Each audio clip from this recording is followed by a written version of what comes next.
Oktobris un novembris ir laiks, kad upēs parādās nārstojoši laši un taimiņi. Lai nodrošinātu dabīgu populācijas atjaunošanos, nārsta laikā šo zivju iegūšana ir liegta. Taču vienmēr atrodas tādi, kas šo liegumu neievēro un zivis mēģina ķert ar aizliegtiem paņēmieniem. Tāpēc vides inspektori Lašupēs regulāri veic nakts reidus, lai izskaustu malu zvejniecību un paglābtu upes no lašveidīgo izzušanas.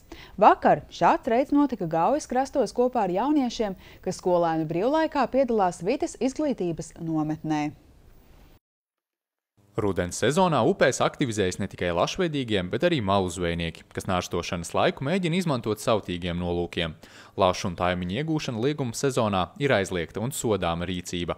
Noziegumu veikšana sodāma ar naudas sodu līdz 700 eiro par vienu zivi, un Vidzemes reģionā līdz šim noķerti 3 likuma pārkāpēji. 2 ir par makšķerēšanas noteikumu pārkāpumiem aizturēt, un šajā sestdienā pie Grīviņiem, tas ir pie Lodes, pie Liepas ciematiņa, tika aizturēts cilvēks, kurš devās uz upi, tādā stumjam ir ratiņi, viņām bija pie rokas, un tāda liela soma, tur iekšā bija gumijas laiva piepūšamā un 12 zvejas tīkli.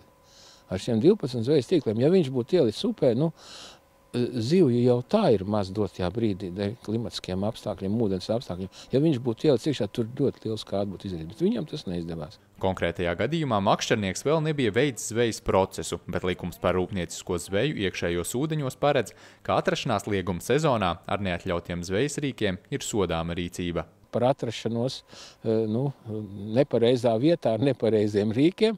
Tāds ir rūpnieciskās zvejas noteikumos punktiņš, un par to viņš tiks arī saukts pie administratīvās atbildības.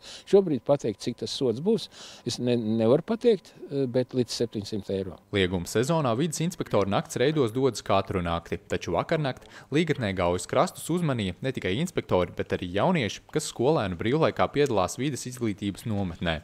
Jaunieši kopā ar vides inspektoriem apmeklē potenciālās tīklu likšanas vietas. Arī filmēšana bija ierobežota, jo slēpnī jāsēž tumsas aizsargā.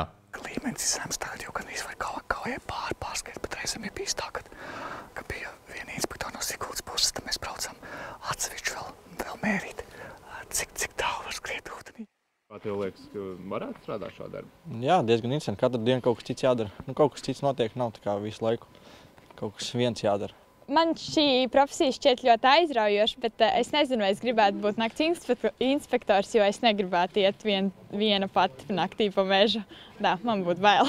Tas ir diezgan sarežģīti, jo, kā jau stāstīja inspektors, viņi dienā meklē slēpņus un tad visu nakti pavada tur, lai atrastu tos malumedniekus. Vides inspektori stāsta, ka malu zvejniecības problēma aktualizējas katru gadu. Izplatītākie nelegālā zvejniecības veidi ir tīklu likšana upēs un zivju duršana.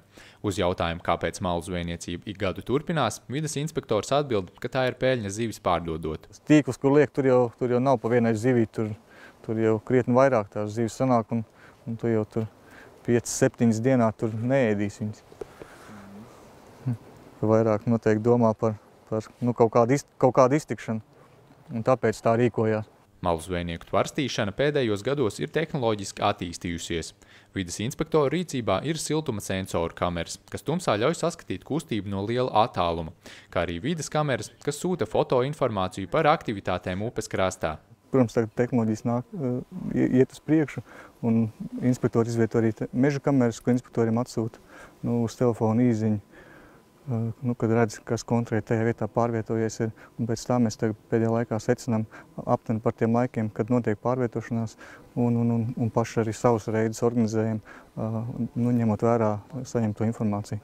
Nakts reidā jaunieši sadalījās vairākās grupās, bet neviena no tām pārkāpums nefiksēja. Šovakar nevienu nenoķērām, bet tā ir laba zīme, jo tas nozīmē, ka viņi tur nav, un viņi nezvejo nelikumīgi zivis. Nekādu vainu bija interesanti diezgan.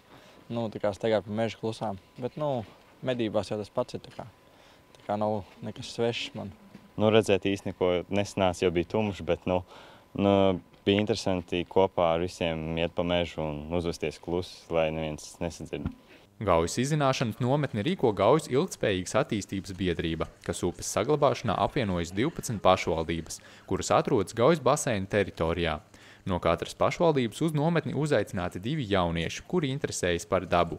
mums jāstrādā ar jauno paudzi, jo jaunie cilvēki, bieži vien atpūšoties gan pie dabas, gan gaujā, teiksim, šī gadījumā upē, ja, gan makšķerējot, braucot ar laivām. Tā jau ir mūsu nākotne, mums vajag izstāstīt, ko mēs gribam, kā to upi saglabāt arī tām nākošajām paudzēm. Valsts vides dienests atgādina, ka lašu un taimeņu liegums ir laika periodā no 1. oktobra līdz 30. novembrim.